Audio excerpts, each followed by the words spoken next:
Desfrute do novo Icon of the Seas da Royal Caribbean agora partindo de Miami. É o ícone das férias repleto de atrações, com o maior parque aquático no mar e espetáculos sensacionais da Broadway. Com destinos incríveis no Caribe, incluindo a premiada ilha particular Perfect Day at Coco Cay, a aventura nunca acaba. Icon of the Seas, as melhores férias em família do mundo. Acesse royalcaribbean.com/BRA. Aplicam-se termos e condições.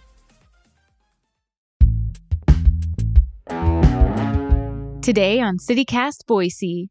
If you're tired of your home office space or looking to get out of the house for a change of scenery, we've compiled the best places to get things done around the Treasure Valley with an unexpectedly excellent spot that you'll never guess. It's Tuesday, September 10th. I'm Lindsay Van Allen, and this is what Boise's talking about.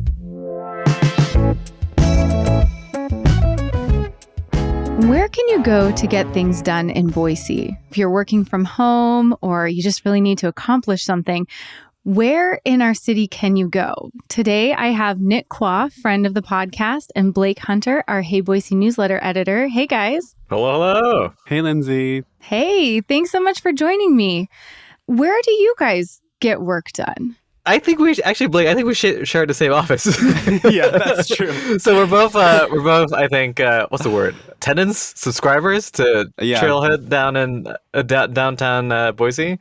I don't. I'm not there every day because I have this insatiable need to. Well, for me, the well runs dry very quickly in any particular location, especially my house. Yeah, I'm there occasionally too. I have the same. I mean, love getting to work from home, but sometimes you got to get outside, which is, I mean, so many people are in that situation these days. Mm-hmm. But yeah, so we both work at a co-working space, but we're talking about like other stuff today as well. So it's not just like advertising for co-working spaces. Exactly. Yeah, because there's these co-working spaces, but I definitely want to look at maybe these third spaces. Where can you go if occasionally you work from home, maybe just one day a week, but you don't want to be in your house, or you need to finish up the work that you're doing, but man, you really want to be outside. It's so nice. Nick, where are maybe some outdoor spaces if you're kind of feeling that need for some outdoors, some of that sunshine, but you still got to work? So I have been known to work at a park every once in a while, mostly if I'm reading something that's not on the screen, because sunlight, not great for a laptop screen. No. And so oftentimes, if I need to read like a magazine piece or if I'm editing something, I'll just print out like a piece and then I'll walk out to a park and read it. However, I also just feel like a little... I like a good proximity to a bathroom. Yeah. And so that's like, that gets a little dicey with certain parks. The Greenbelt is also kind of a place that I've been known to kind of pop out every once in a while. Blake, where are some maybe outdoor spaces you found that you can get that vitamin D and also get a little work done?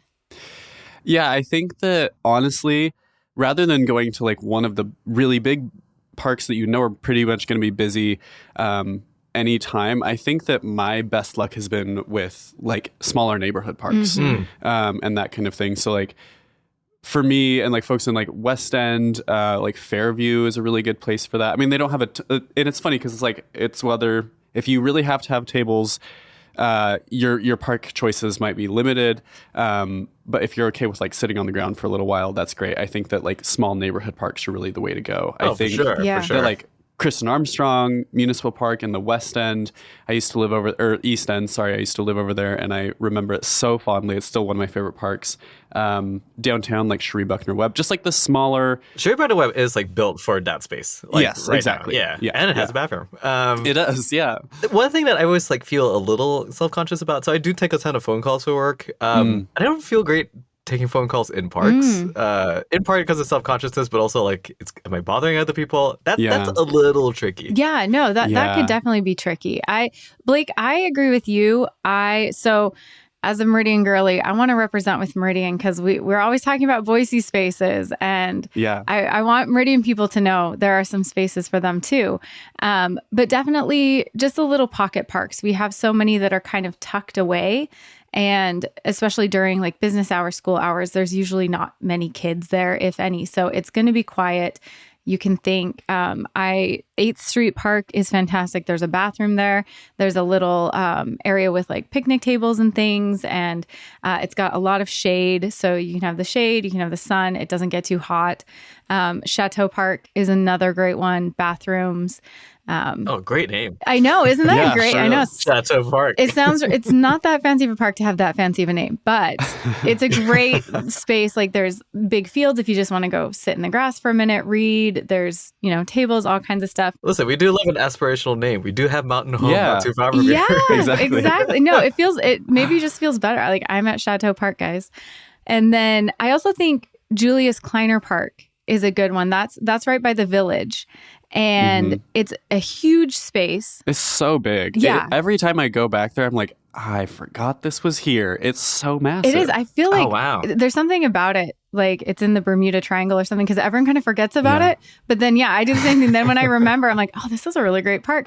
But there's the playground area. But then there's this huge area with tables and an overhang. There's lots of grassy space. You could really go be off by yourself. There's tons of room to do that. And then, if you need a coffee, you can go pick it up at the Village. If you need a little snack or something, it's just kind of you can be outside. And then if you need access to things, you also have that. So just Meridian has some good park options for working.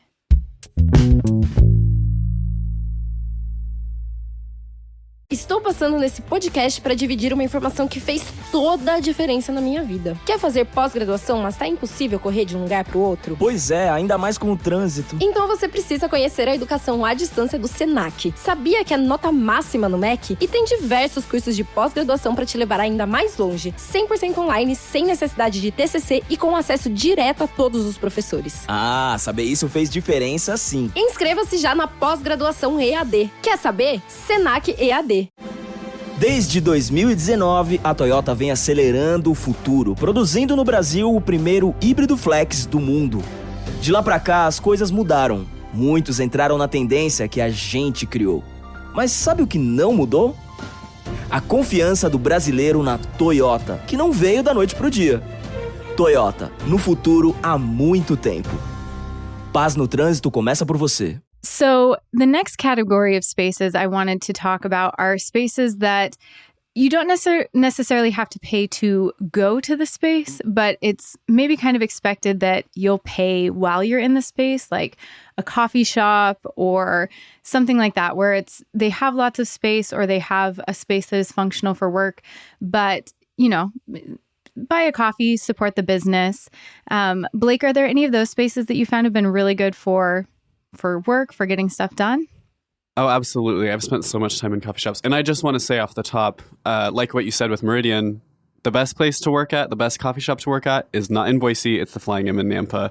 It's such a good spot. It's so big and there's so many different modules in that you can work in. It's just great.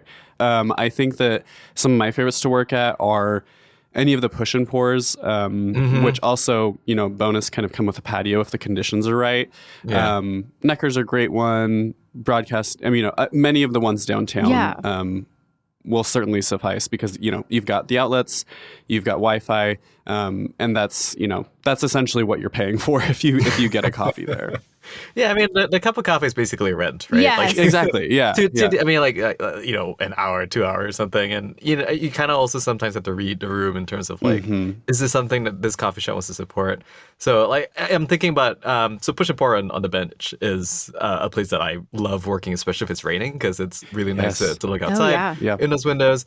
I would love to work in Primal, which is not too far from Push and Pour. But, it's one of those things where I think this place is really built for just hanging out and talking. Exactly. And I don't want to mess this up with a little glowing light screen. Yeah. I just love sitting there and just drinking. It's a really pleasant space. I think the same is true. I mean, especially I think of Flying M. On a Saturday or Sunday morning, it's definitely more of just social hour kind of vibe in there. But I mean, pretty much the rest of the week, if you go in there, you're gonna find someone working on a laptop. So you're like, oh, okay, at least I'm not the only one here. Yeah, not the only one. Yeah, no, mine is again in Meridian for my Meridian people, but the Lucky Perk on Overland and Eagle is huge. And so it has this huge, you order and then there's kind of a seating area by where you order, but then there's this whole other section that is big. And really, whenever I've gone there, that is where people are working. There's tons of seating, just tons of different space, and very quiet. Even when it's busy, it's big enough. It's kind of quiet. So I've just found that is a really I've worked there. My book club meets there sometimes. It is just kind of a really great functional spot to get things done. Yeah, and I do want to. There's also breweries, bars are increasingly kind of pretty decent places to work. Sometimes they work out of Mother Earth Brewery. I forget. I think it's called Mother Earth. But it's it's one of those things where I just kind of want more options in between cafe and a co-working space or an office, right? Yeah. And there's a ton of concepts around Japan has a whole culture of having these individual spaces that you can just rent out an hour or two. Yeah. And something like that. Almost like a parking space. Exactly, a parking space for your body. Yes. I don't know how much demand there is for Boise and Meridian. Though maybe with remote work being such a big thing now, there could be more of an opportunity for this kind of stuff. But stuff like that would be super, super pleasant. I agree. Yeah, I've about 2 years ago now, when I was graduating from Boise State, one of my last essays, final essays that I wrote, I finished at Neurolux, and it was at a Tuesday night, so it was fine. I'm definitely, I think Neurolux probably doesn't want you pulling your laptops out in their bar very, very often, but it was a Tuesday night and there were 2 other people there, so it was fine. And you can't wait to celebrate sometimes. So absolutely. I was in that position, and I think I agree. I think that there are some, specifically, like you said, breweries rather than bars, that are definitely more friendly to this. But I agree. We need more again, going back to the actual third space vibe. One other one that I want to pitch to people, which I'm always pitching the Flicks to people, but sometimes the little cafeteria area in the Flicks is great. That was on my mind too. Yeah, that's a great space. It's such a great space. And then they have the upstairs meeting room, which is a very good book club meeting room. Oh, is that where the skeleton is? Yes. Yeah. So you can climb that little rickety staircase next to the left, and there's just a conference room table up there. And yeah, you can just kind of park out there and work, and no one's going to bother you unless there's a planned meeting or something. So I want more like that. Yeah, something you said about Neurolux actually raised an interesting question, because I loved places to work at night. Yes. Much less so these days as I enter my older age. But just having a place where you can, that's not your home, that can do 8 to 10 o'clock work that would be great. I think Flying M kind of gets started in downtown Boise. I think Flying M and Empire also opens kind of late, but there aren't a ton of spaces for stuff like that. For a coffee shop vibe, especially for someone under 21, I feel like Flying M is the only space I can think of. Lindsay, is that something that you're hungry for too?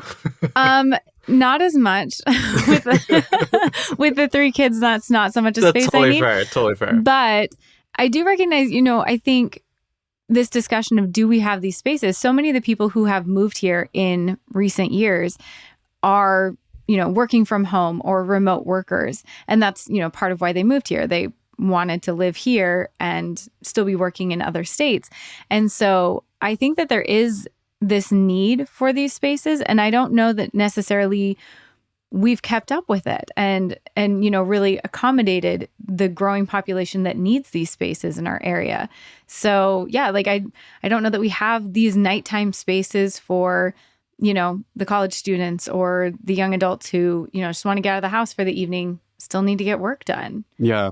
I mean, I think it raises, very quickly, some interesting questions around just American culture in general, and our practices with kind of quote unquote community. Because then, we're talking about breweries and coffee shops.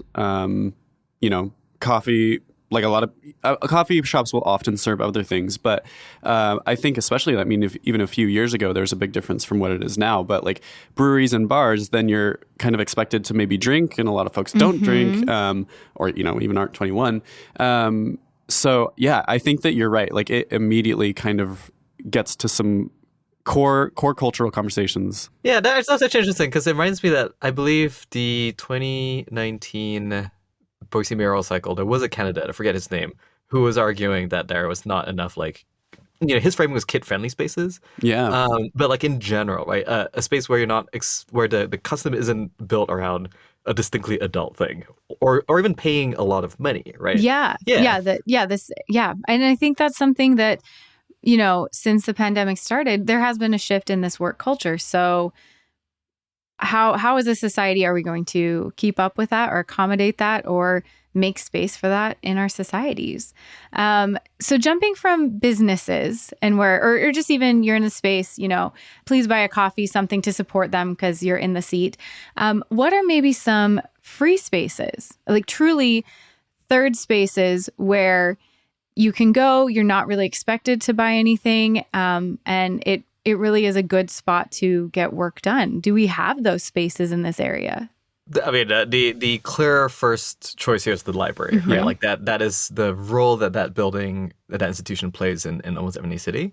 It is contingent on getting, I guess, a library membership, which is often free. I'm also thinking about Jump downtown in Boise, which feels like, I have really complicated feelings about Jump. Yeah. Like it feels like a really inefficient use of a community space. Yeah, there's not in a lot of so many ways. Yeah, and it's like, well, I look at it and go like, well, this could really be like a great idea for like a third space. And so I'm thinking about places like, so Denver, for example, has Union Station, where you can actually work out of Union Station without having to pay for anything. It is meant to serve as a kind of commonplace to some extent, though it is increasingly being policed by private property, sort of private business sort of owners in that area. Yeah. But something like that.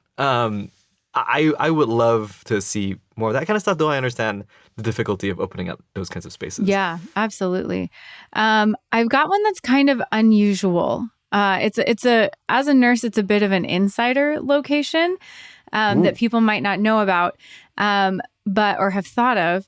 But the Meridian St. Luke's, the main building, has tons of seating, like over by, they have all these clinics, but there's just this huge open area with all of this seating on the first and second floor. There's outlets and there's a coffee shop, there's a cafeteria, and I went and checked it out. It's kind of a really decent spot to get work done. Is it expected that folks can flow in and out? Because I assume that's for like families and people who are visiting, right? Yeah. Oh, yeah. It's kind of like outside offices, but there's all of these, like, there's kind of this central area where there's just seats and people are coming and going. And I'm sure lots of them are, visiting family or something. Mm-hmm. But I was like, oh, this is actually a pretty functional space that, I mean, if it's busy or there's a lot going on, maybe not the best space, but just kind of maybe a hidden spot where you don't. That's you don't have to interesting concept. Buy anything. I don't know that they necessarily want everyone going there, so maybe don't go there the same day, everybody, and don't tell them I sent you. But it is really like they have little tables. So I just kind of pulled some tables and some chairs over and just had this like really cozy spot. Nobody bothered me. It was really quiet, got some work done. And, it was kind of a functional space. I don't think it's intended to be that, but they have this wide open space by all these clinics. It's not, you're not in the waiting room necessarily. It's just kind of this big open area. It makes me think of like, I would never have thought about that. It also makes me think of like hotel lobbies. Mm-hmm. Like, is that culturally accepted? I've never tried it. It depends on the city. There's I mean, in New York, there's like a ton of like hotels where the expectation is the lobby is somewhat common spacey, but it really depends on like the nature of the space. And I love working out of hotel lobbies. If I could work out of the Modern, I would totally do it. I was gonna say their patio is such a good patio in the summertime. Yeah. No, and we have some really nice lobbies around the Treasure Valley that would be really functional. Is that, maybe a cultural thing that hasn't come to Boise yet, but could be really functional for people working from home? Listen, we have a lot more hotels opening up eventually. Yeah. So. One thing that I have done in the past when I was making much less money is that I would like work out of a friend's apartment and we would just go back and forth. Oh yeah, so totally. It's like that person would have to like, okay, I'm working at home. Yeah. Mm-hmm. But for you're visiting an office, and it does kind of still feed that hunger for a different space. And I love like bumping into other people's living situations. It's nice to see. Yeah. I think there is one spot. It's adjacent to libraries, but I actually think it is a huge gem in Meridian. One of my favorite places in Meridian, I think. And it's sort of part of the library district, but it's called Meridian Unbound. And it's this really great, business center, and it's free. It's completely free. But when you go in, they have all kinds of Apple products, so you can use their computers. You don't have to have a computer. You can use all of their products. You have access to 3D printing. You can print off That's awesome. work, like any paperwork you have, posters in color. You have access, like using their Wi-Fi and everything. You can get access to their Adobe Premiere and use it the whole time you're there. They have a podcast room. So that's awesome. So it's like a maker space kind of thing. Yeah. And and so everybody there is super helpful. They want you to access everything, and, they're happy to show you how to use stuff. There are like 3 different kind of pod areas. So you can work in different spaces depending on what you're trying to do or what kind of equipment you need access to. And so it's just really kind of, I love that Meridian has that. And I shouldn't gatekeep it, but I feel like now that the word's going to be out. But I've gone there a few times, and it really is just this really great, almost like a co-working spot, but it's free. Like I love this. I love it. That's such a great service for the community. Like you want spaces like that so that you can have a sense of community. If you frequent there, you can see people who are there all the time. That is lovely. I would love that for Boise to have one too. Yeah, I love that Meridian has that, and it's kind of been an interesting networking spot because you're kind of working around people. So of course you're gonna oh, hey, what are you making? Yeah. And so I've gotten to meet different people in the community who are starting businesses or, trying to create things, or, it's just, it is a really great community place that I don't, maybe everybody knows about it, but it kind of, when I bring it up, it seems like a lot of people don't know about it. And it's such an amazing resource that we have. I'm curious about, that immediately makes me want to learn more about the business model of how it works and figure out how we can get one of those in Boise, because I don't know. I mean, the alternative for us is the warehouse. I don't know. And they don't have all that other stuff. But of course, I mean, the real alternative there is libraries. Mm-hmm. Like you said, Nick. And I think that I want to throw out a couple of recommendations there, which is obviously the downtown library for Boise is really amazing. And there's plenty of spaces that you can go to get work done, but mm-hmm. I would still not expect a university library type of silence there, kind of that system. But also the Collister Library has really, really good study rooms and great working spaces. So, take a little trip out of your neighborhood and go over to Collister if you don't live there, because that's a great library. I feel like any major service, so I'm thinking a thing like a zoo, for example. Would be the Boise Zoo would be a great place to have a little room for you to hang out in and maybe That's work so out. True. Yeah, it's anything like the zoo, right? Yeah. Museums, et cetera, et cetera. Yeah, I mean, and that would kind of be a great location because it's right next to all kinds of really different facilities. You're kind of outdoors, you could be more indoors. Mm-hmm. That really would be a great functional space if they were interested. Great 15-minute break. Look at a giraffe. Yeah. What a joy. Watch them fight each other. Scariest thing you ever see walking through there. Well, thank you so much, Blake and Nick. I think these were some really good ideas and discussions about what third spaces we have and how functional is the Treasure Valley. I mean, we talked about lots of different cities, but how functional is the Treasure Valley for working from home? Yeah. Bring more third spaces to Boise, folks. We can do it, please. That's all for today here on CityCast Boise. If you enjoyed the show, you should subscribe to our Hey Boise newsletter. We'll be back tomorrow morning with a Mama Dragon who explains how their group supports LGBTQ families in the Treasure Valley. You won't want to miss it.